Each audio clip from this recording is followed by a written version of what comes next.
to today's weekend insight, right? So now what I'm going to do is I'm going to first pull a creator versus victim card, and we will see through which perspective we will be looking at the scripture card I will pull next. So please, angels and guides, anyone for the highest good who has a message for my viewers, please come forward. And oh, there we have it. We have victim. Third week in a row. What is it? Well, I'm going to give you the victim perspective and the creator perspective. Alright, because of all the wonderful things he does, we're off to see the wizard, the wonderful Wizard of Oz. Okay, so now a scripture card. So please, God, angels, and guides, anyone from the highest good who has a message for my collective, please come forward and share a scripture card for what we are going through.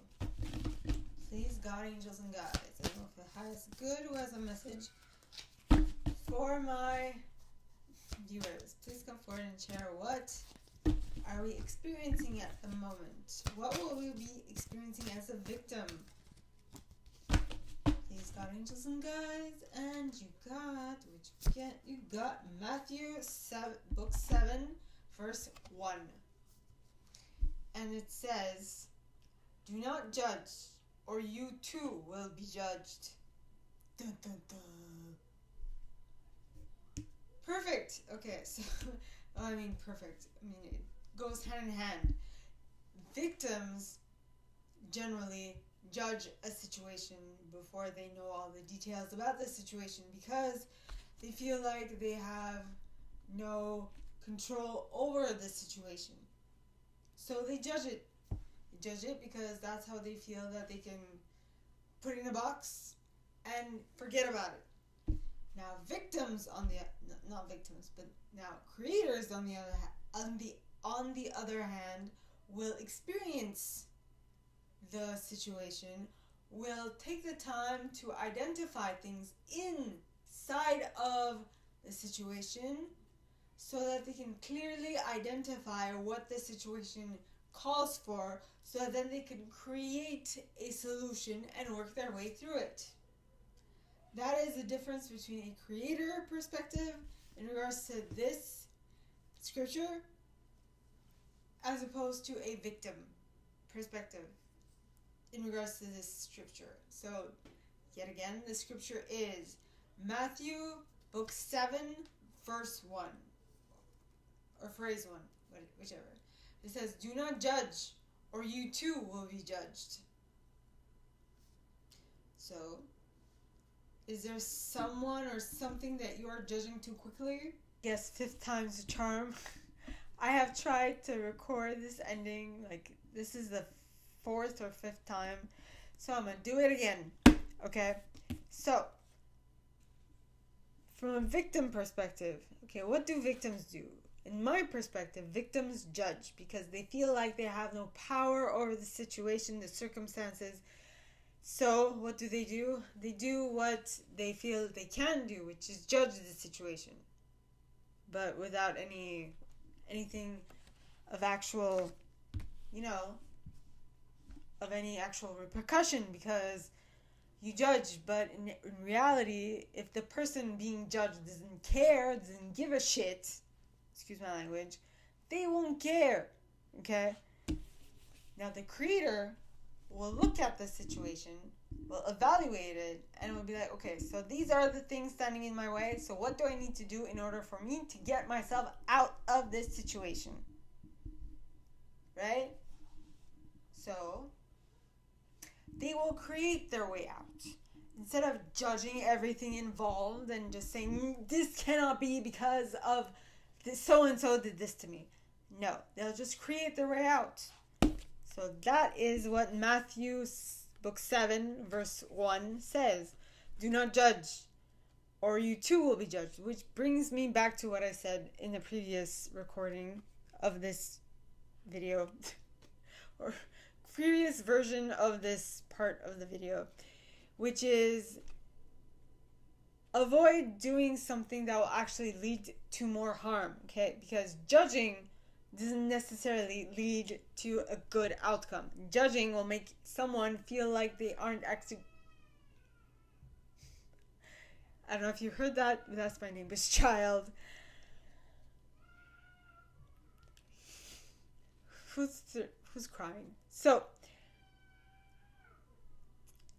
what this is saying is do not judge others, because they will then judge you in return, and nothing good might come of it. Now, a creator will look at the judgment as a constructive criticism, and they will grow from it because they will learn the lessons out of it.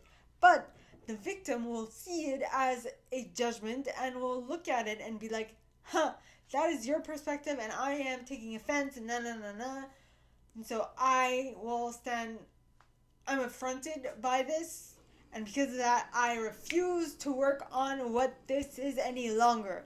You have pissed me off, or you have annoyed me, and so I will stop working on this altogether, because I am going to spend the rest of my day fuming on what you just said. Because you don't know my situation, you don't know this, that, and the other.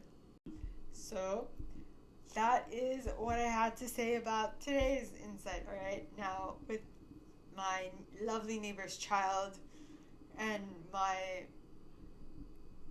touching this mouse too quickly.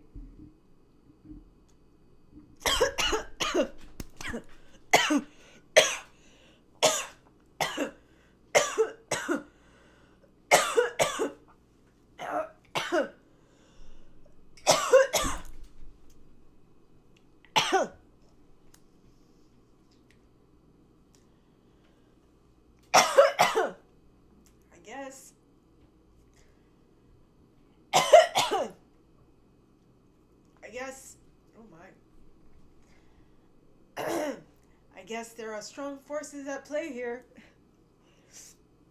I mean, the lady from church did call me today and did say that you will find that ever since you made that commitment to God last week, I'm not crying, I'm just coughing, that you made that commitment, or that you reinstated your commitment to God last week,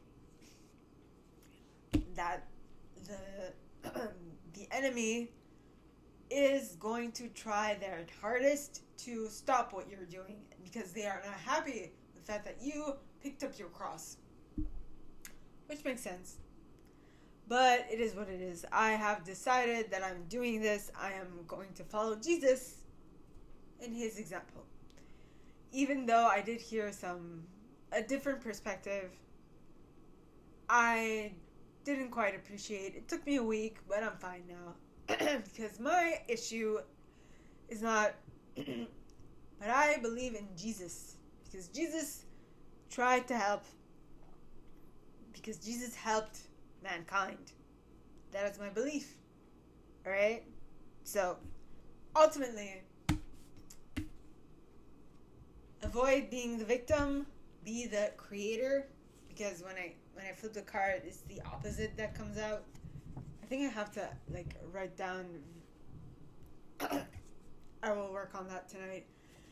So be the victim in order to be able to view any situation from a creative perspective and pull the best out of that situation. Okay? So what is it that you are doing that is keeping you stuck in a victim mentality? Ponder that.